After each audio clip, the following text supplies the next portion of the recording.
So I'm going to start off by reading a letter my mom wrote to me, August 29th, 2008, and she even wrote the time, 8 a.m., and she underlined it.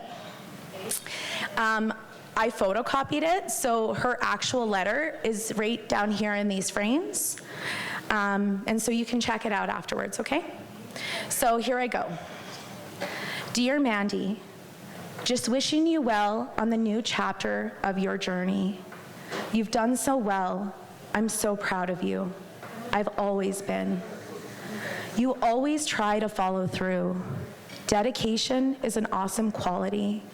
And with a great attitude like yours, well, Mandy, you can do anything you put your mind to, and you've done just that.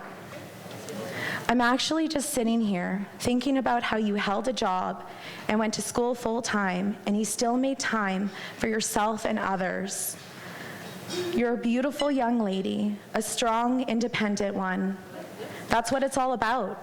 And I want you to take what life throws your way and make the most.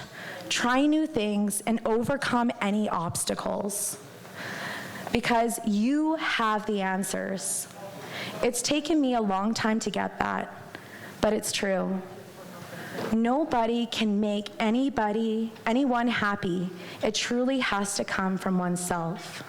Quotation mark.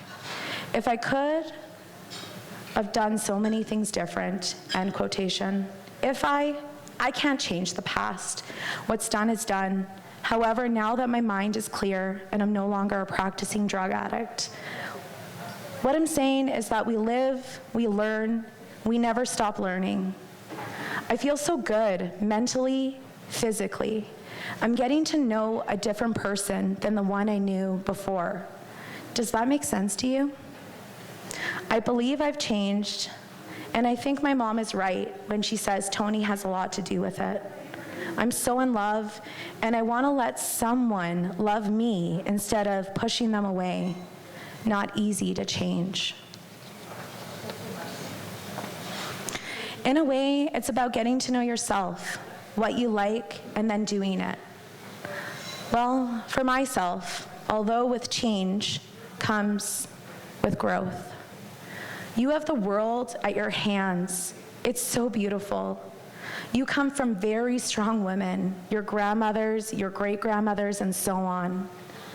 I can only imagine how they feel looking in on you from time to time. I'm so proud of you. Anyway, Amanda, take care of number one, and the rest will follow through. You will always be with me, no matter what. No matter where you go, I feel you. It's maternal, natural. I miss you lots and lots. See you later today. Love, Mom. XOXO.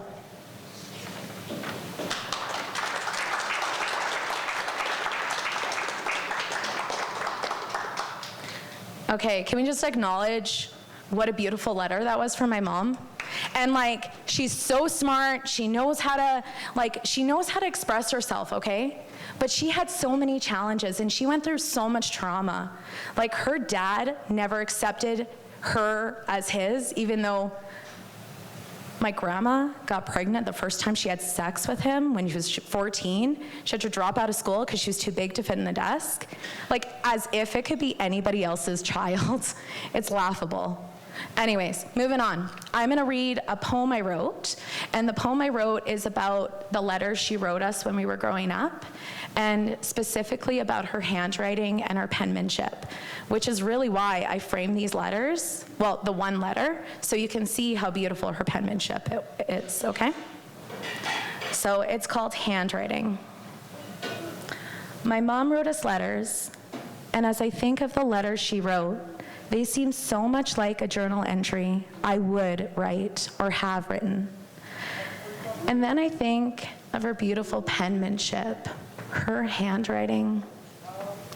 I recall as a child being mesmerized by her, my mom's lovely handwriting. Not even fully comprehending the letter she wrote, but admiring how she formed her letters in her words. how it seemed as though you could feel her love for us from the way she wrote. And to know that paper, that letter was in her hands, and that she wrote it for us, for me, no matter what, keeping a tether between her and us always. A letter here or there, a phone call when it worked, and special trips to Red Bank, New Brunswick to see her, our mom, with our Migaju and Sugi. And even though she's no longer here, I can feel that connection, that tether, full of love and precious memories, strengthened by photos of us with her, our mom. The photos are posted. And with letters curated with love from her, our mom, words that can last a lifetime and even longer, reminding me that I have all the answers and can overcome any obstacles. You wrote this letter for me 13 years ago, and you've been gone for 8 years now. These letters you wrote bring me back to you. I continue to admire your penmanship, your handwriting, and I can still feel the love coming off the page as if you are pouring your love into me. In this moment, as I read your words, reminding me that I have all the answers and can overcome any obstacles, and that I come from very strong women, my grandmothers, my great-grandmothers, and so on, and that I will always be with her, my mom, no matter where I go, because she, my mom, will always be with me, as she, my mom, is a part of my being.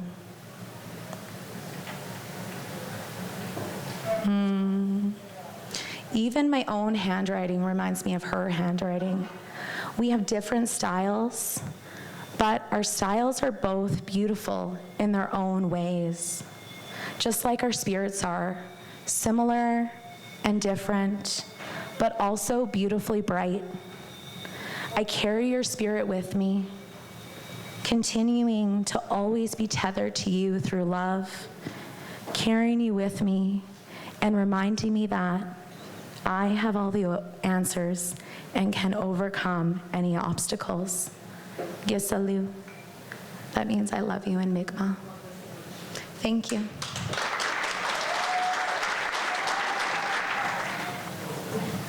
Good evening. I told Teri that mine are sort of humorous, so I thought maybe I shouldn't be following Amanda. And she said, well, someone has to. I'd like you to cast your mind back to the gold mining days, the era when men were men and women were women, and everyone knew the difference. This is called Millie Mae Gets Her Comeuppance. Millie Mae looked pretty in her homemade gingham dress as she walked into the saloon and plunked her gold down with the rest, who were chewing fat and bacon, warming by the fire. She cut herself a fat plug and stuck it in her jaw. That chaw was ripe and flavorful.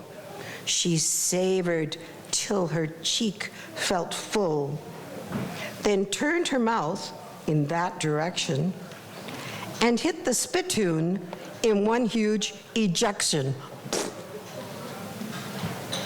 A sharp newcomer swaggered into that noisy bar and marked a woman sitting with the men. He guffawed as he watched her exact her careful plan to land her spittle right where she had aimed. His clear derision she would make his last, 'cause Millie had seen in him the cad he was. She cast a steel-eyed bead upon his silly face, then disgorged her sputum spray exactly on that place.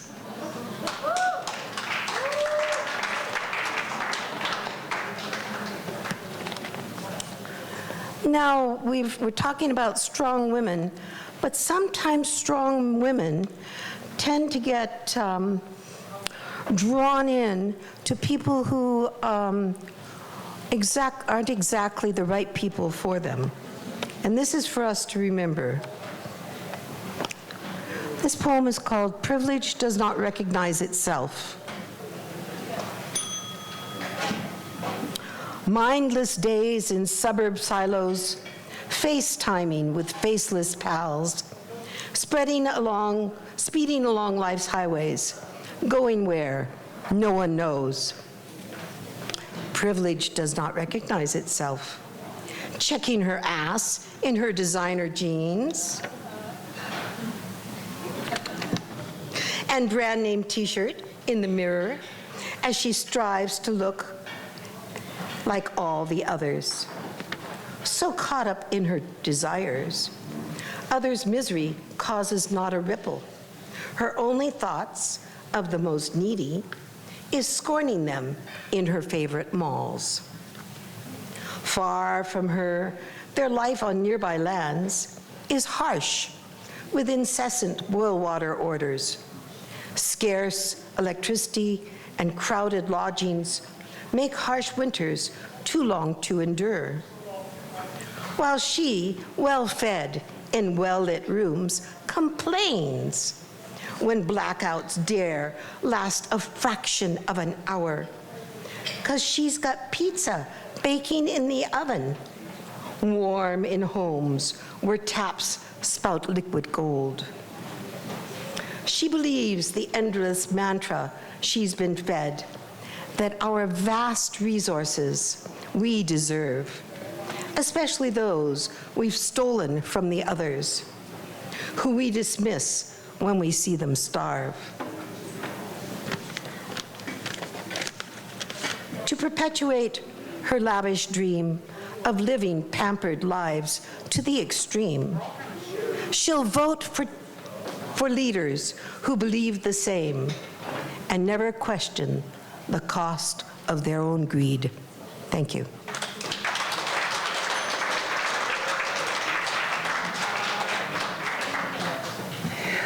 First, Amanda, thank you so much for that tribute to your mom and for sharing her with us. This is actually, the poems I have are also related to mother, two of them about my mom, and also a little bit more divine mother focus. My church acknowledges that there is a goddess, but we are told not to really talk about her or pray to her. And so that actually affects me quite a bit, and I kind of challenge that whole notion. There are many of us who do. So this is called Mother God. When the world began, were you organizing, growing, creating?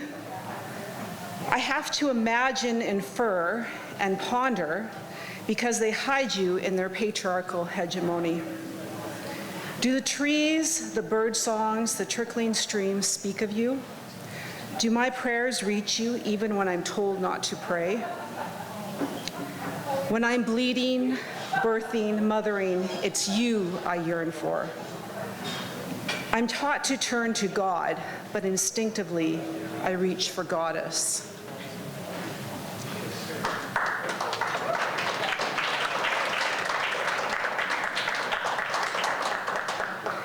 So these next two poems are actually about my mother. I wrote them a couple of years ago when she was kind of in the middle stages of frontotemporal dementia. She's now in the later stages of it. So these were when she was a little bit more aware and interactive. and some of the frustrations that we were dealing with getting her diagnosed and getting her the help that she needed. So this one's titled In View.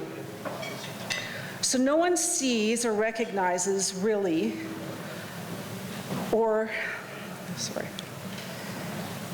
the everyday living, the tears, the breakdowns, the obsession, and the fears, delay and question, re-question, and doubt. She seems fine. She says she can do it.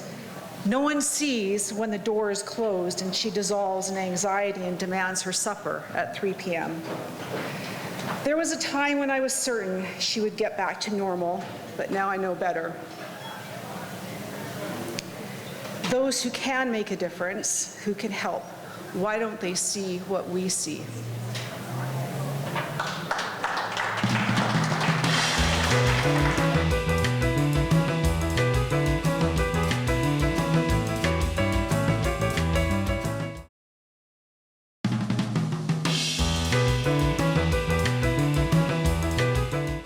Rosemary Watola Trummer says that poetry helps us say yes to life as it is.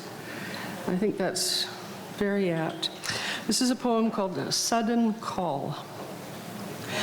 We humans have been around a very long time, myriad, multi-millennia of years. And every human being ever conceived has died, is dying, or will die. This is inevitable, certain, real. You'd think that we'd be used to it by now, but no, death still stuns us when it makes a sudden call. A longtime friend was recently very ill, in hospital for a lengthy stay. But she recovered, returned to the home where she had lived alone since her husband died of cancer several years ago. She told a mutual friend that she was doing so well, she was no longer considering a move to some kind of care facility, although she would probably have to give up her car. 2 days later, she died in her sleep. When I broke the news to that other friend, predictably we were both in shock, unable to take it in. "No," she shouted, "but she was doing so well." I recalled other times when I'd said similar inanities, "But I was just talking to him. I saw her yesterday. She was just fine." Sudden deaths give no time for preparation, no time to get one's affairs in order, no time to say goodbye. You'd think that we'd be used to death by now, but no, it stuns us still when it makes a sudden call.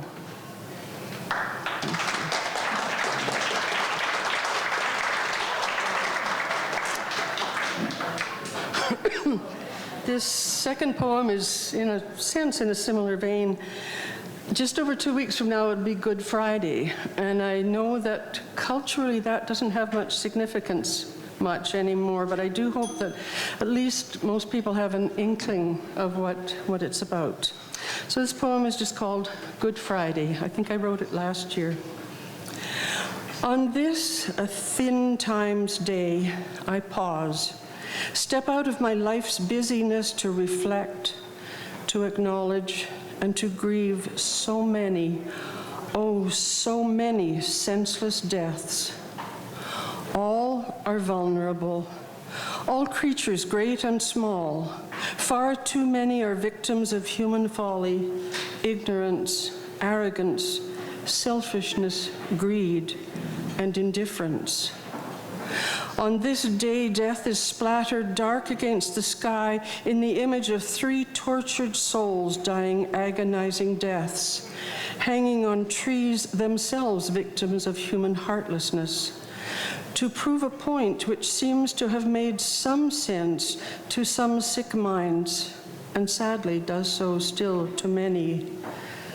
I grieve.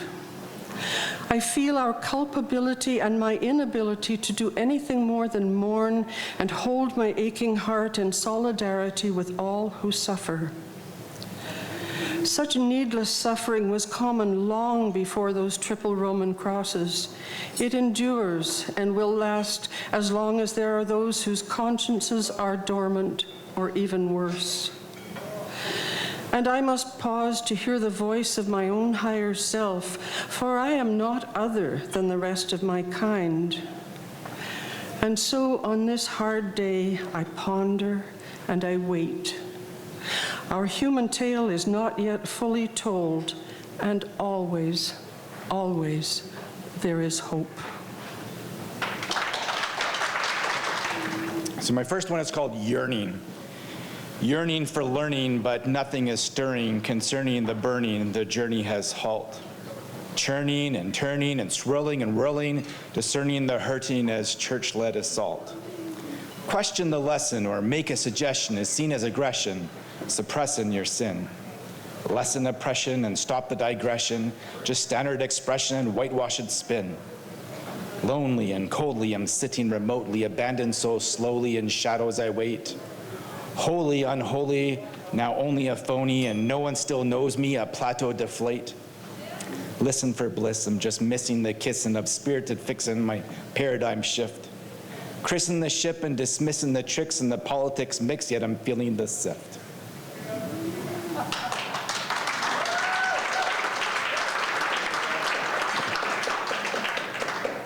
My next one is called Complexity.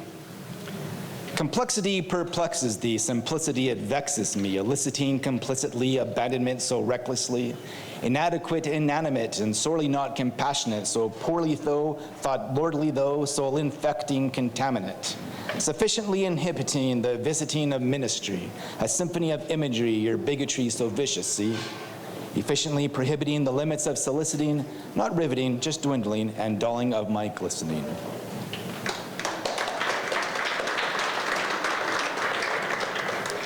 Oh, alas, my goddess, you fill me with longing. On your coldest of nights, you glow like no other.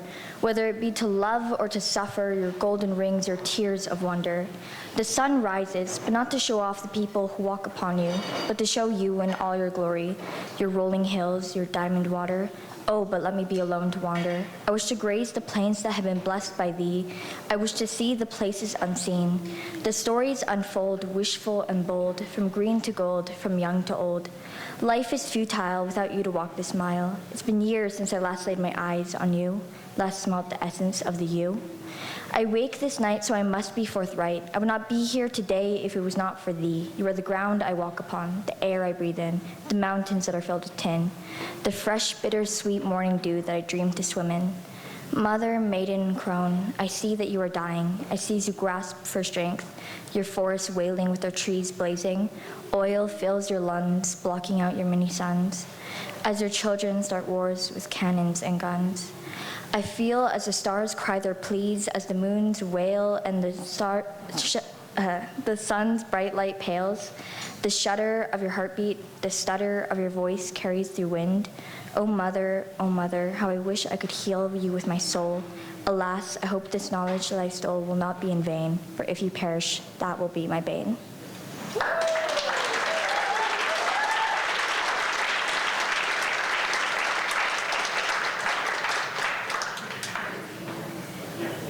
So my next poem is kind of like the day in a writer, like the day in the life of a writer, and it's called A Writer's Cafe. It's 7 a.m. My first cup of coffee molded warmly into my hands. Jot down. It's 9:45 a.m. My third cup of coffee sits abandoned on the corner of a counter.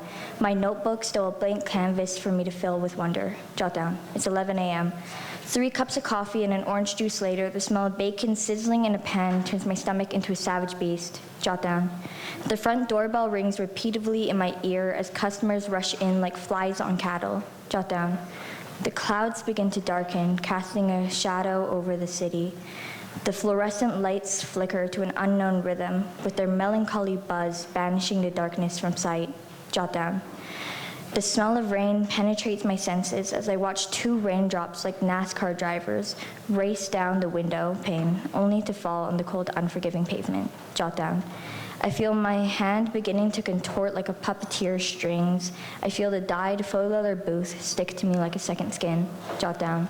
The droned voices, the people staring around, whispering about the man sitting all alone with just a pen and paper for company.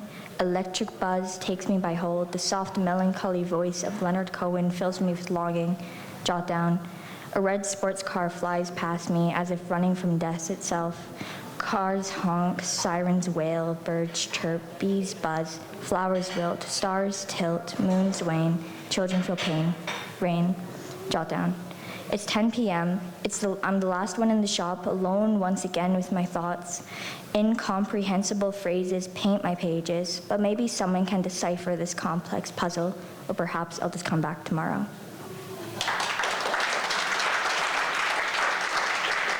So this is called Post-Breakup July.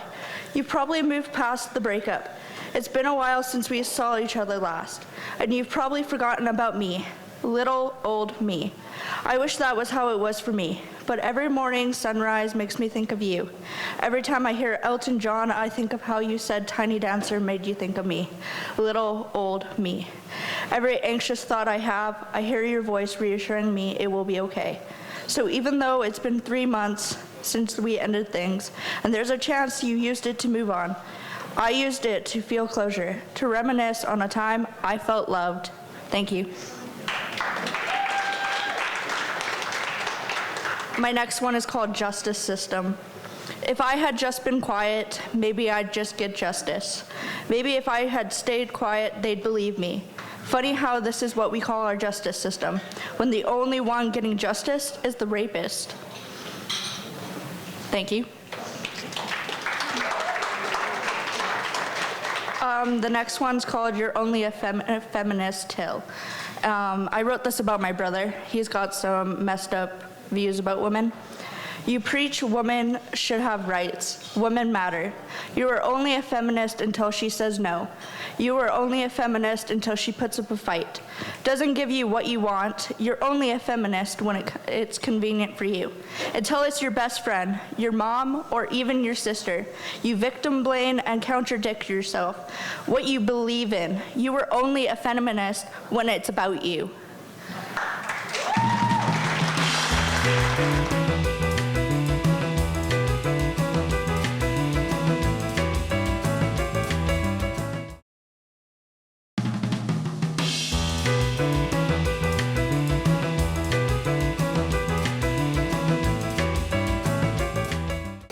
It's called A Song for Turnip Hunting.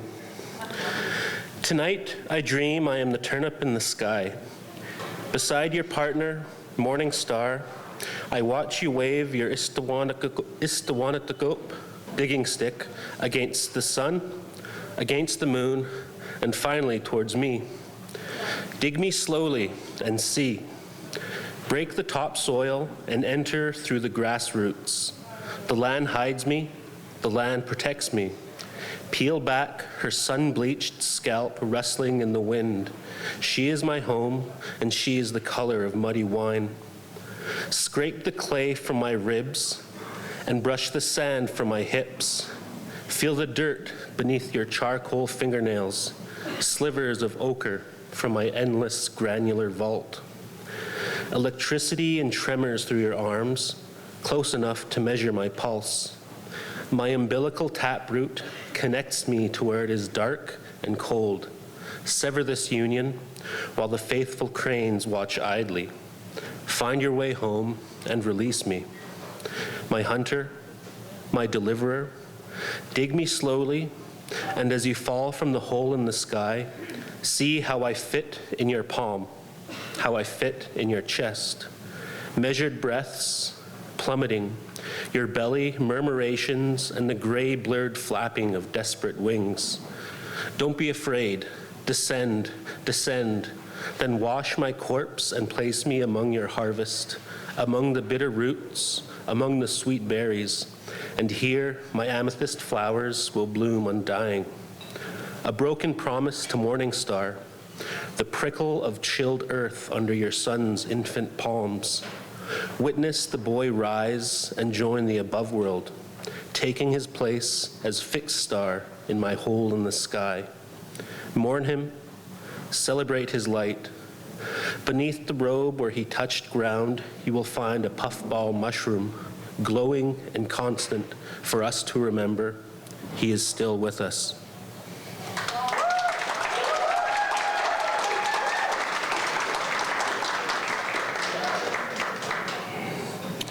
Okay, just trigger warning for this next one. It's about residential schools, but it's also about like kicking ass, so it's fun. This one's called Popular Indian Poems, Indian Poems. Popular Indian poems start off sad, like ones about residential schools, where maybe your mom and aunts and uncles were taken, were sent.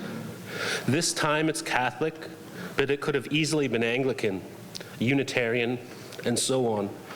Look for words like intergenerational trauma, guilt and guilt transfer, substance abuse, depression, and all sorts of heart-wrenching stuff. When you feel as if one more line will draw tears, keep reading, because now the magic happens. The students come alive. They outgrow their desks and our fathers and uniforms and haircuts. They grow and grow. Soon every little Indigenous boy and girl is Hulk Hogan, ripping through his or her itchy shirt, ripping through brick and mortar. They cup their ears to the crowd and listen, hear the audience roar, chanting their names, before dropping atomic leg drops on nuns and Indian agents alike. 3 counts, go home, it's over. They rise together, flexing their muscles through shreds of catechism and nutritional experiments as the cameras flash. They're free, they're running wild. Best of all, they're still growing, still kicking ass, and they're doing it for you, brother. Not every kid survives, but enough do. And as you watch them grow old and have kids who have more kids, you see why sad Indian poems only appear sad on their surface. You are the proof. You are the beef stew, generational depth in a bowl, reading and living under the soup skin of popular Indian poems. Thank you.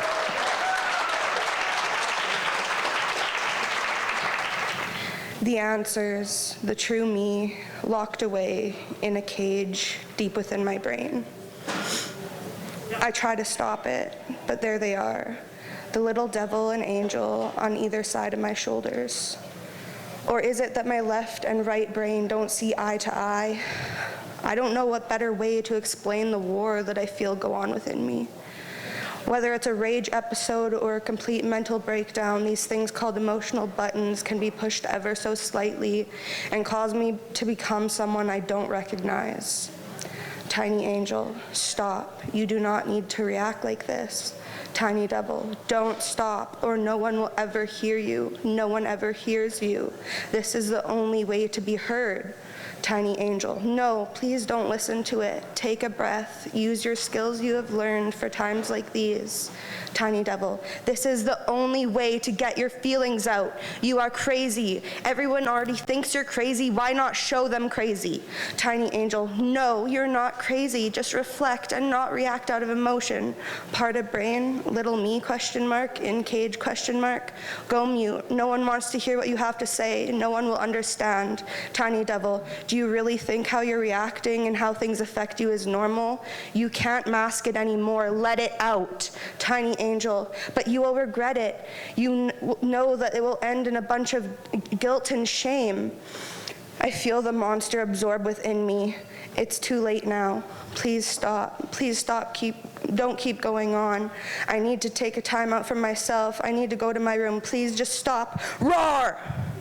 Tiny devil, it was the only way we would be heard. I'm not a monster though, am I? No, no, little one. You have that cage to not hide you from yourself, but protect you from all the monsters around that pretend to be friends. The real monsters will try and project it on you. They will probably try and place blame or gaslight you into believing that you are the problem, but you are not the problem. You are just traumatized and trying to heal.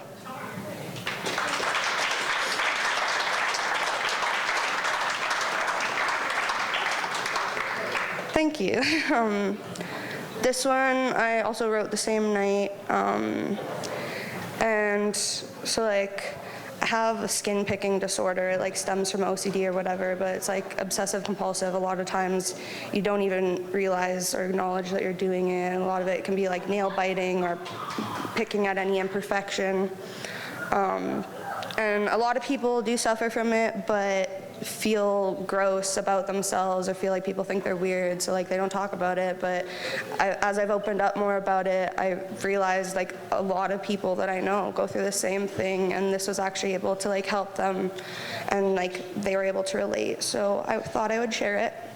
I called it Skin Picking Goblin. Stop. You can leave that alone. Okay, just a couple.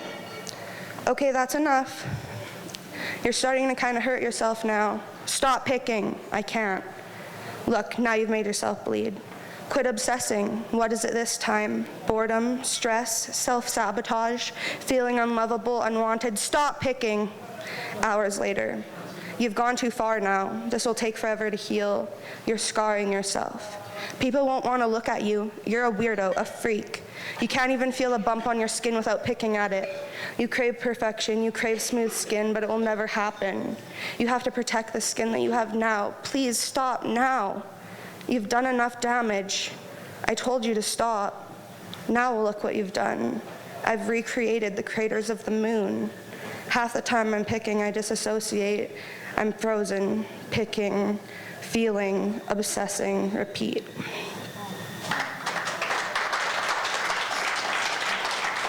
Okay, this is a new one. I just wrote this, so it might kind of go weird every now and again. That's what I like. This poem is as fresh as the everything bagels they make at Costco every day. This poem was born due to the urgency to have something new. Old poems are nice, but you have to create something new to move forward. They don't drive the floor Zamboni around me as much as they used to, or maybe it's just coincidence. I am somewhat lost. There are no more inflatable things watching over us. Goodbye, giant unicorn floaty. Goodbye, Mickey Mouse. Goodbye, Santa Claus. Goodbye, Frosty the Snowman. I think they sold all the electric pianos. There is no more crazy music emanating from wherever. The Lord of the Rings do their own thing outside in the garage. They mount tires of different sorts depending on the seasons.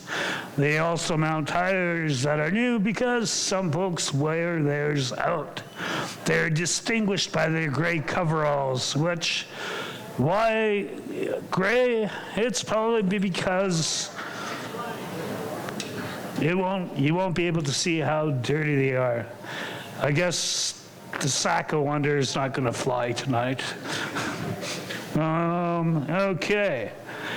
And sometimes when I go out for a smoke during break or lunch, I see the cart people. They walk around the perimeter looking for shopping carts or flatbeds. Once they find some, they make a train. There's a conductor, there's a caboose. Choo-choo!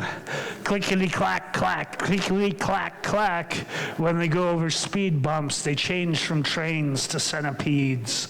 All the wheels transform to legs. Once you go inside, you have to pass the gatekeepers. You will get carded if you don't look like you have a membership. When I first started working there, it would happen to me every now and again. I don't work for Costco. I work for CDS. We are the people you will see handing out samples. Our team is very diverse. Today, I was making pizza. Every now and then I would say, when the moon hits your eye like a big pizza pie, that's amore. To make pizza, you get the circular crust. Then you paint it with pizza sauce. Sometimes I made little smiley faces which no one would ever see. Then you get to the pepperoni and make a circle close to the edge of the pie, each circle getting smaller and smaller until you get to the center, where you place a single piece in there. Next comes the mozzarella pre-shredded cheese. Then you have to evenly coat it. For some odd reason, it reminds me of a yak's hair, all white and lumpy, which can make you very happy and not too grumpy. Once done, you slap it on a pan. Then you slap it in the oven. In the oven is where the magic happens. Crust, sauce, pepperoni, and mozza bind together. Then, like a surgeon, I reach into the oven and pull out a new baby. Next comes chopping it up. You have to be a master of the pizza wheel. You can't cut it up like a regular pizza. You have to go into 1-inch pieces, most of which are square until you get near the edge where they are partly circular. If you have mild OCD, this can drive you crazy. Depending on the time of day, you might slice it differently. At the start of the day, they are smaller. At the end of the day, they are larger. Watching people's reaction to tasting it is what makes it worth it. Some people just walk away. Others hover around and savor it. Then there are the people who ask how I made it and what's in it. The best is when they say I should open my own pizzeria. What I will cook the next day is unknown, and that's what I like.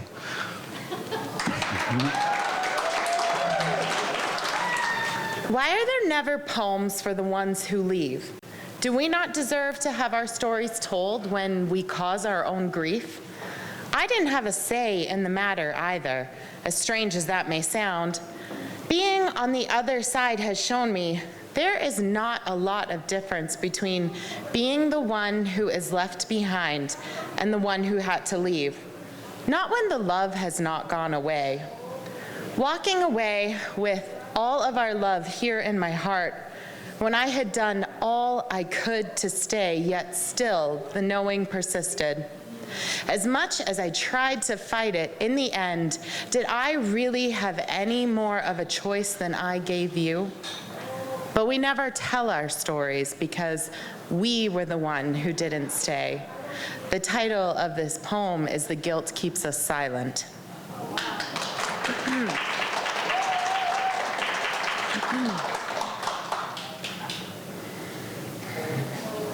And in the end, please, please, my darling, know that I loved you, but it wasn't desperately, so it wasn't enough, because you deserve to be loved desperately, because you are enough. The title of this poem is "I'm Sorry, My Darling."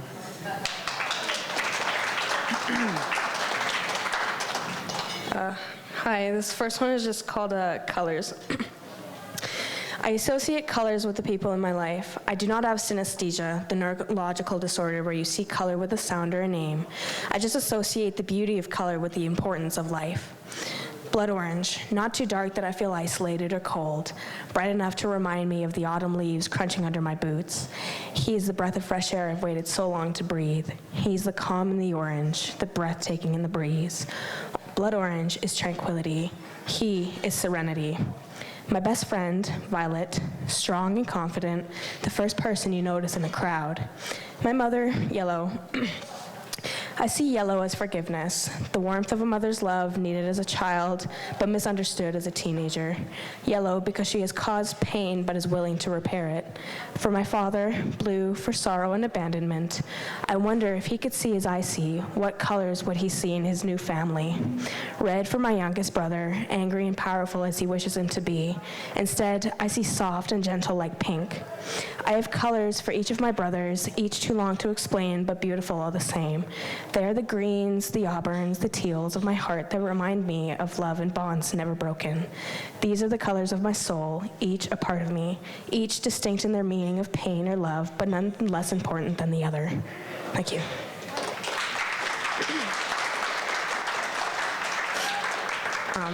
This next one is called Scared to Love. I am not scared to love. I love every day without fear. I am scared to feel loved and watch it disappear. When I love, it is not simply my heart. When I love, my soul loves yours. I want to be loved for all that I am, simply because I will love you for more. I am not scared to love. I am scared that I am not enough. I cannot say I love you because once upon a time, I love you was a pretty lie. I am scared to give you my love and watch you give yours to someone else. I will not compete for a love that's not mine, but if you choose someone over me, I will remember for eternity. I am not scared to love. I am scared you will take that love and leave me with nothing to give. Thank you. Well, good evening, everybody. This one is untitled. The winter sun catches my eye as I stare out the window, remembering that kid in the yard building snow forts and throwing snowballs. When did I stop playing, I wonder? Too late, time to work. Eat clean, work out. Reality of it all is enough to make me shudder. Declutter, then I'll be able to write. Gika, every minute, always the last. Student life, one deadline after another. Why not grades on being a mother? I could have failed that class, you know. It's the hardest of all others. But Grams held me up. She refused to let me quit. 5 a.m. edits, print my paper, little sleep. Did you know I once poured Cheerios in my coffee? Too frantic. I've learned to slow down. As if we need reasons to breathe without reprieve, but I've got a few.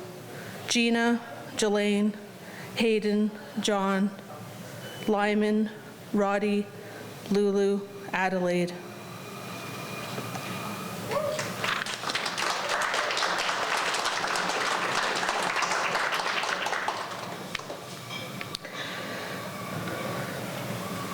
A story needs life, teachers will tell you. A great poet once said, of life immense in passion, pulse, and power. However, Indigenous poetics is nothing new. We play with language, express what's true. It's what we do. My pulse rises lightheaded, poetry of place, eternal time and space. Pulse rises lightheaded, so what if someone reads it? Resuscitate that story, might leave the rest of us in our glory. We've been shown how to tell our stories in secret, choosing life over death, choosing death over life, maybe why some turn to meth. Regain wisdom, you're a flying eagle, one who knows our stories, teach us to dwell without worry. Shift my scholarship into meaningful relationship. My words are but poetic expression, spoken in blood.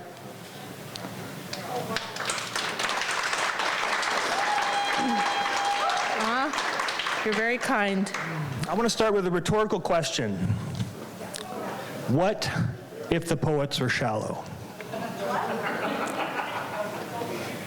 What if the poets were shallow? Where would society be? Yeah, that's what I'm saying. Okay, this is a short one. I call it A Poet's Life. Sometimes it's hard to eat because you can't spend sublime. So you sell your freedom to earn a regular dime.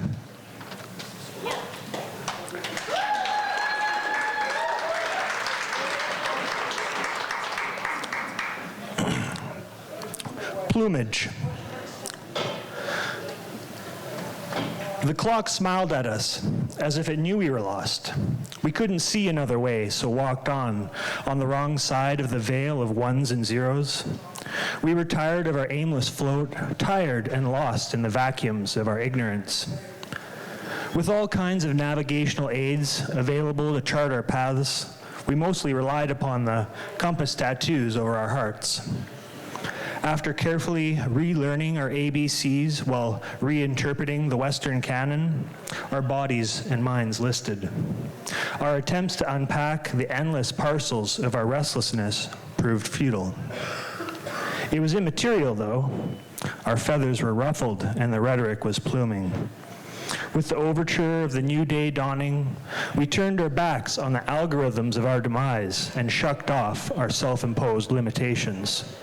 It was 30 seconds to midnight, and the world that never seemed to want us needed us now.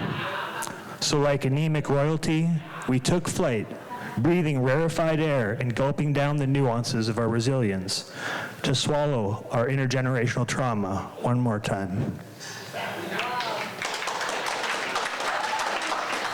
Okay, I have a couple poems today. I wrote one about 5 minutes ago. We'll end with that one. But here are some.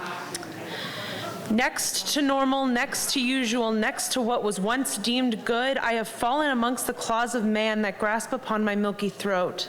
There is reverence in deceit. That is, as long as you don't get caught. Once ensnared by the very trap you laid, there will be no escape. A victim of consequence is hardly a victim at all, for we both know you would never use that word on the doe-eyed girl for whom the trap was intended.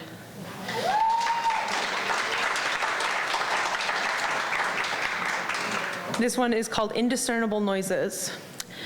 My ears are betraying me today. There is no way to discern the sound that pounds in the back of my temporal lobe. I try to decode, and instead of answers, I am left out of the joke.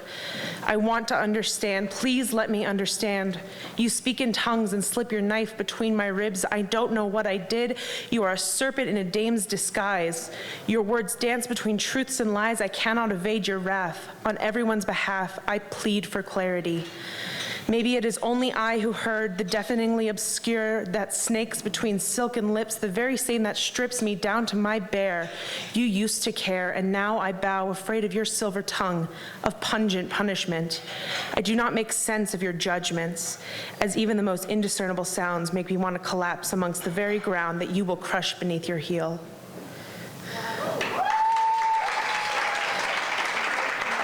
The first one is called, I Sent You My Verse, Please Respond. Laying out a tender organ between unskillful fingers, hands shaking as I offered up a blurry picture of something intimate, naked, vaguely expressed. I immediately wished I'd played it off as a joke.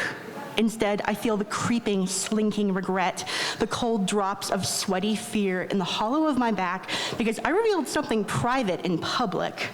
Have I made a terrible mistake? And I cannot take it back because the internet is forever. I am not afraid of being naked in public. That's a nightmare I've had many times over. But I am afraid of being naked on the internet. Perhaps I wish I could recoil these tender, delicate organs back into the cavern of my hideous yellow roiling belly, beneath layers of flesh, hide them between the layers of obscenity. This is just to say that if you saw my poem, I cannot tell whether I want you to respond or not to respond, but I know enough to be ashamed.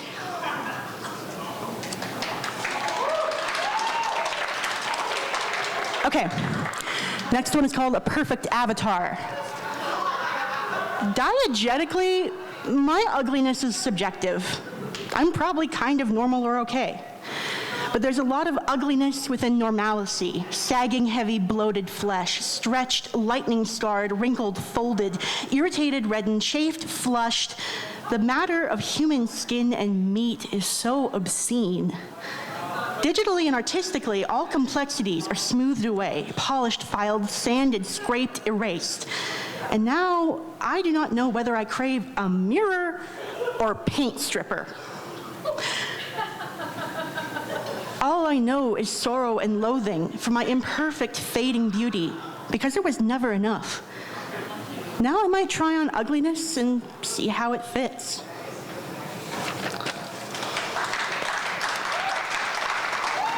Hello, all you wonderful people. I just want to say thank you to everyone who shared their stories and their voice today. It was so inspiring listening to everyone's poetry. It was really wonderful tonight. I haven't been here in a few months because of school, and I was out of town last time. And I'm so glad that I came back today because it would have really sucked to miss such a wonderful night of poetry.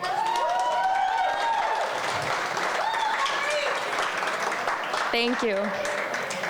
All right, so I have a couple poems, 2 or 3. I don't want to take too much time though, so I might just do 2, but let's see how it goes. Who is a poet? A poet is a pen, not the kind with steel and ink. A poet is a pen, the kind with blood and the ability to think. To say what has never been said, to write what has never been written, is a skill only masters can master. It must be known that the finest penmanship comes not from pen touching paper, but from mind touching soul. So next time you begin to write, make that your ultimate goal.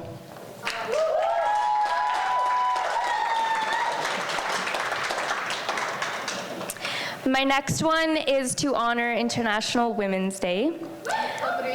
Yes. Can you back up a bit? Yes. Yeah, is that good? Okay, sorry. I present to you bodies of water. She is a body of water, a vessel of miracles, of magic, of mystery. She is a flowing body, a wandering warrior with eons of history.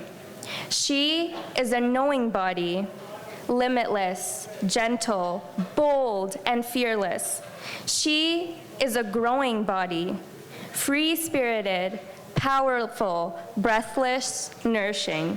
She is a glowing body, imperfect but worthy and capable of flourishing. She is a body of water. Thank you, Amanda, for your amazing tribute tonight to your mom. Thank you. That was really touching and beautiful. Thank you, Steve, for having us here all the time. Thank you, Ryan, for recording with Shaw. And thank you to Kat and Teri for putting this on. Yeah, and thank you, everybody, for out here reading. This is such a special group, and there's so many Wednesdays where I'm so tired after work or something's happened, and I come out, and I'm so happy to be here. And I'm glad I did, and we were at the ski hill all day, and we were really tired, and we're like, it's wonderful to be here, and I wouldn't have missed it for anything. That's what I want to start with. Okay, this first poem is very short. I wrote it on March 11th, on Steve's birthday, at Bourbon and Butter, actually. And I was thinking about, I'm very lucky because I have a lot of people I can have these conversations with, but it's such a gem, such a precious moment when you meet people you can have really in-depth, insightful conversations with that open your mind and talk about, things that really matter, world issues, physics, the universe, like just really, really, inspiring conversations. So it's just a little snippet about that. A rarity to have the luxury to converse freely with an intellectual and let intelligence-stimulating conversation flow, to pose the questions, possible solutions, and likely outcomes, to have some of humanity's persistent problems. It is a welcome endeavor let me say this again. And the next one I'm going to freestyle, so the quieter everybody can be, the better, because my brain, I got to freestyle it. I'm starting this again. Here we go. It is a rarity to have the luxury to converse freely with an intellectual and let intelligent-stimulating conversation flow, to pose the questions, possible solutions, and likely outcomes to some of humanity's persistent problems. As well, a welcome endeavor to participate in the dialogue with people you respect, something that ignites both my mind and my soul's intrigue. Okay. Thank you. Yeah, this is actually a song. I'm a musician and I write a song every decade, and this is one of my decade songs, and it's about March, and so I'm gonna freestyle it. Yeah, you are. Yeah, and we'll see how it goes, because I'm used to it being a song, so hopefully I can keep, well, I could, but I've been practicing it like this. It's about, it was, my birthday is fairly soon, and it was a couple years ago, and I don't know if anybody remembers this, but it was like a crazy weather warning. Like, it was like the prairies were on fire, there was, the prairies were on fire, there was a snow squall, and there was a wind warning, all in the same day. And we were supposed to have margaritas in my backyard, like a few friends, and have tacos and margaritas, and there were trees, like branches blowing down the street, and it was just nuts. And my friends were calling me and texting me, and like, are we still gonna be outside all afternoon? Is this what we're gonna do? And I wrote this song that night. Yeah, it's like this. Began the new decade, let me start it as a poem, here we go. Began the new decade with a weather warning triple threat. Wildfire, snow squall, wind warning past the alcohol. Oh, here march roar, here march roar, oh, here march roar. Out like a lion she calls, mixed with my amour, oh, my amour, Alberta. Saucy minks throwing curveballs. I'm gonna try this one more time, sorry, it's kind of weird to freestyle poems. I got a lot of, here we go. I'm used to it being a song. I don't want it to be all broken up. Began the new decade with a weather warning triple threat. Wildfire, snow squall, wind warning past the alcohol. Oh, here march roar, here march roar, here march roar. Out like a lion she calls, mixed with my amour, yes, my amour. Saucy minks, my amour, Alberta, saucy minks throwing curveballs. My imaginary day of smitten sunshine, it's dancing over faces, drink it up like luscious aged wine. Time's accumulation, second digit flip, changing grand addition, advancing era straight off the airstrip. Oh, began the new decade with a weather warning triple threat. Wildfire, snow squall, wind warning past the alcohol. Oh, here march roar, here march roar, here march roar. Out like a lion she calls, mixed with my amour. Yes, my amour, Alberta, sly fox throwing curveballs. On this 8th day of spring, she does not come gently. Beauty gracing life is never fleeting, it's completing. 'Tis my fires can lean, all is endless consequently. And now I'm singing, out like a lion she calls. Out like a lion she calls, out like a lion she calls, out like a lion she calls. Travel to this new age brackets category into foreign territory, shall I leave in secret or divulge? Stamped life's passport on this gnarly day, such forces at play as the squalling weather hisses and brawls. And to these past 10 years, which have racked up countless lessons, gathered gratitude from growth, and gave my dreams direction. Out like a lion I call, out like a lion I call, out like a lion I call, out like a lion, like a lion, like a lion, like a lion I call. And that's it. Thank you.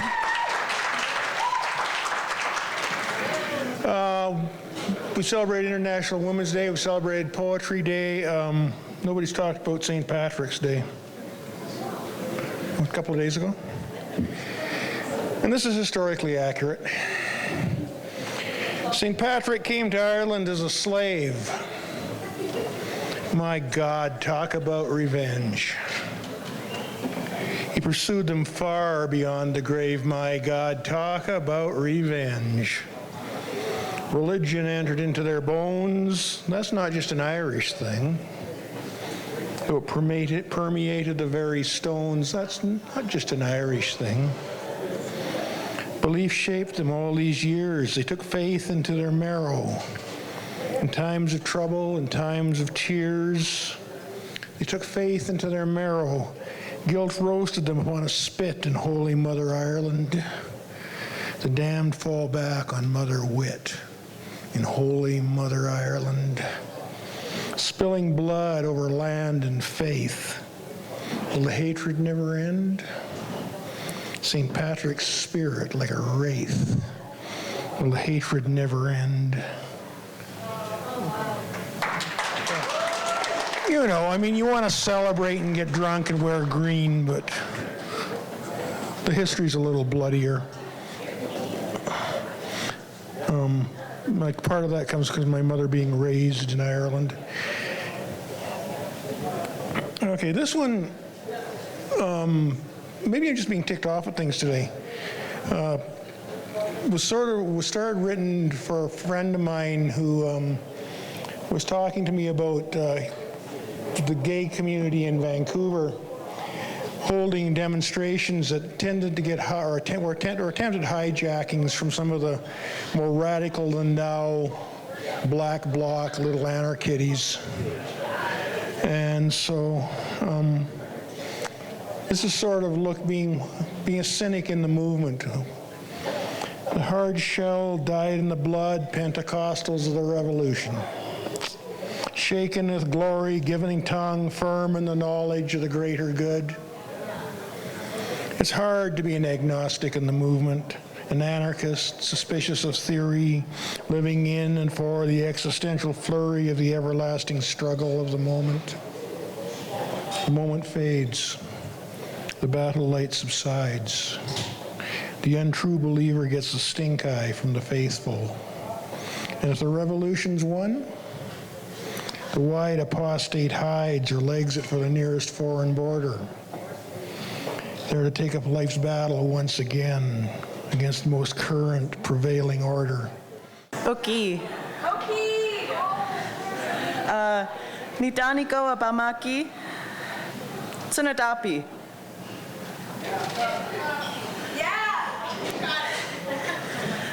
So my name's Carly Ironshirt. Haven't been here in a while. It's been quite a journey the past few months. I started to work again, and all of my creative writing goes to grants now. So it's hard to find time to write for myself. I think I'm going to start with one that I've read before, just to kind of get into it again. I'm a little nervous.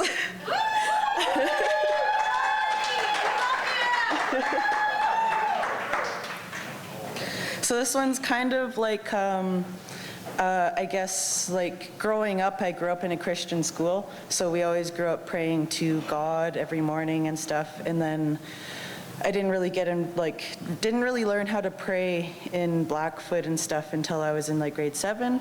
So this is kind of like the combination of my, I guess, two worlds kind of colliding.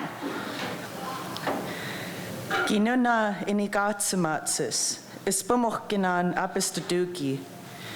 We live with this intergenerational sickness. The dead can't be named because not all have been found. Tsiksika, no one made a sound, as we were placed in mass graves marked by a headstone, a school. No one left to help me walk this treacherous rope. The Christians come bear witness to ask for forgiveness for what they will do upon the land. Nitsitabi, slaves to the Western nations, still using abuse as a tool to butcher our cultures, our families, our land. This life is littered with the ghostly impressions of my ancestors' possession. Ispamochkinan apistaduki, you are our only hope.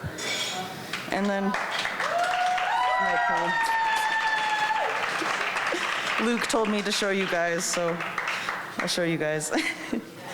And then this next one, it kind of came about from there's a lot of people that I know that are experiencing domestic abuse and stuff, and that kind of stuff is really quiet, and you get angry because you can't do anything for someone experiencing that stuff. So this is kind of, I guess, my frustrations. Don't give a about a whore until she's something more. Not until she's a mother, a daughter, a wife. Can't you see that we're all deserving of life? Acting like you're fighting for our rights, then you go and beat her in the night. 'Cause in the dark, the Creator can't see the hypocrisy. Bleeding from your gums, spitting rhymes about guns, speaking lies about equality, unity, and Indigenous sovereignty. There's no culture without the matriarchs. They're getting left battered in the dark. While you play the blame game with the institution, pointing fingers at your mommy issues, not to minimize what your mother did to you, but isn't it time you drop that ruse? Acting like a coward in those big girl shoes, so give a woman a chance to speak. She knows a lot more than you would think. You might find some enlightenment in an Indigenous matriarchal society.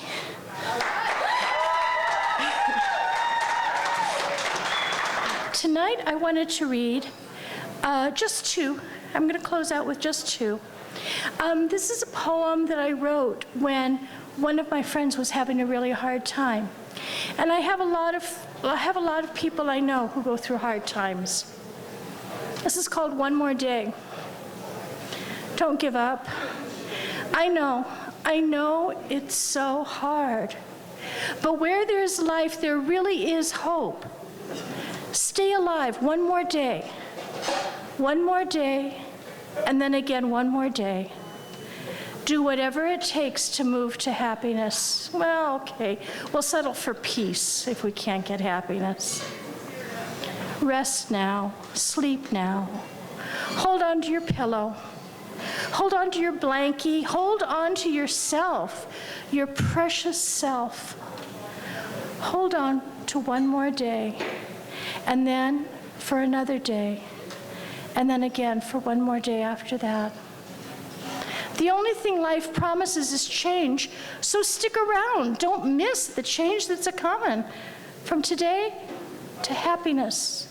Okay, we'll settle for peace. You are so precious, dear struggling human being. Hold on. Stay alive. One more day, okay?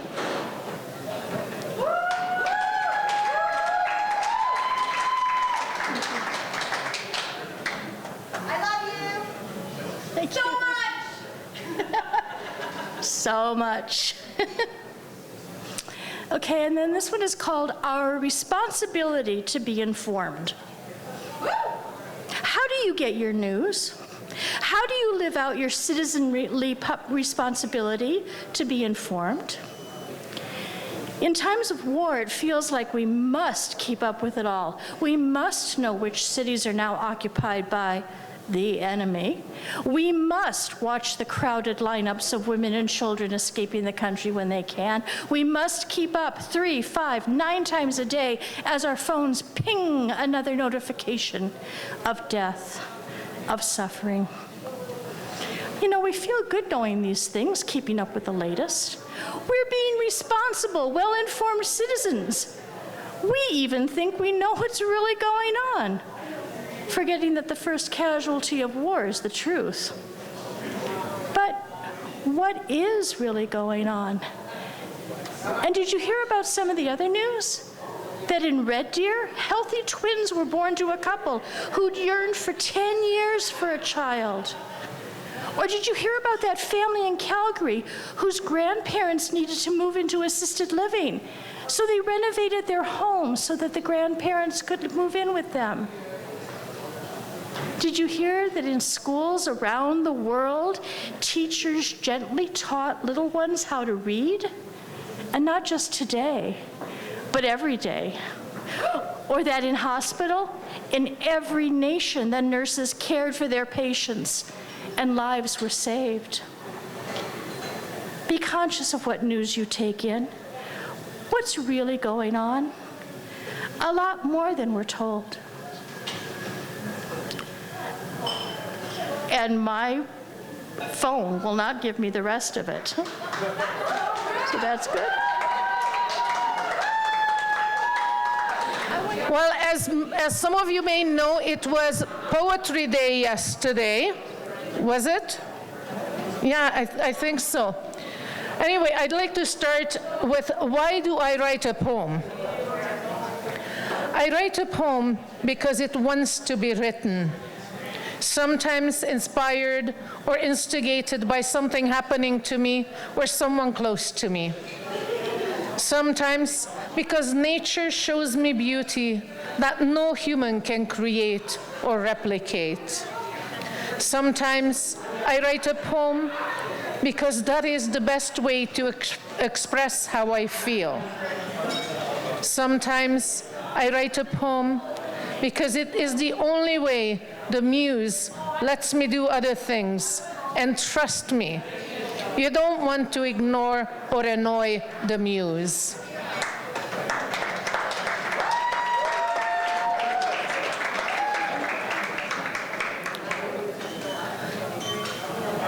The next one is called To the Woman Within.